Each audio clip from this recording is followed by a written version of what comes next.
عائشہ کی حارث سے بے حساب محبت۔ عائشہ اور حارث ایک اسکول میں ساتھ پڑھتے تھے اور بچپن سے ان کی دوستی بہت گہری تھی، لیکن عائشہ کے لیے حارث کے لیے اس کے جذبات کچھ اور بن گئے تھے۔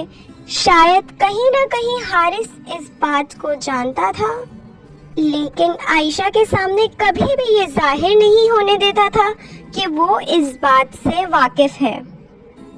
حارث عائشہ کے ساتھ بہت محبت اور شفقت سے پیش آتا تھا، لیکن پھر بھی عائشہ کو یہ بات بہت ستاتی تھی کہ وہ اس کی محبت سے غافل ہے، جبکہ ایسا بالکل نہیں تھا۔ کہیں نہ کہیں حارث عائشہ کی محبت سے واقف تھا، لیکن وہ جان بوجھ کر اسے نظر انداز کر دیتا تھا اور عائشہ کا دل بہت زیادہ دکھتا تھا۔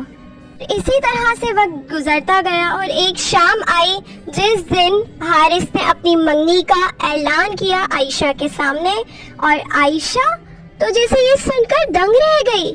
اس نے تو اپنے ہوش و حواس کھو دیے، وہ جیسے مانو پاگل ہو گئی تھی۔ اس کے سارے سپنے سب ٹوٹ گئے، لیکن پھر بھی اس نے آنسو بھری آنکھوں کے ساتھ اور ٹوٹے ہوئے دل کے ساتھ حارث کی شادی میں شرکت کی۔ لیکن وہ تو جیسے بکھر سی گئی تھی، وہ اس کی محبت حارث کے لیے تو کوئی معنی ہی نہیں رکھتی تھی۔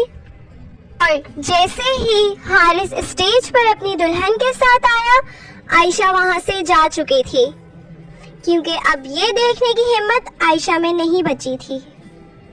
اور پھر عائشہ اسی طرح گھر جا کر پوری رات روتی رہی اور یہ سوچتی رہی کہ کیا واقعی محبت ہمیشہ ادھوری رہ جاتی ہے؟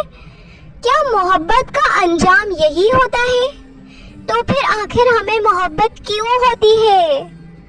اور اسی طرح وہ رات گزر گئی اور بہت کچھ سال، کچھ مہینے بھی گزر گئے، لیکن عائشہ کے دل سے حارث کی یاد کم نہیں ہوئی، وہ اسے بھول نہیں پائی۔ عائشہ کے لیے حارث کی محبت ایک تلخ یاد بن کر رہ گئی۔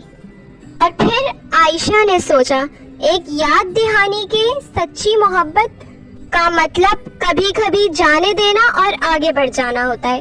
اسی طرح سے عائشہ بھی اپنی زندگی میں آگے بڑھ گئی، لیکن کہیں نہ کہیں اس کے دل میں حارث تھا اور ہمیشہ رہے گا، کیونکہ سچی محبت کبھی بھی نہیں مرتی۔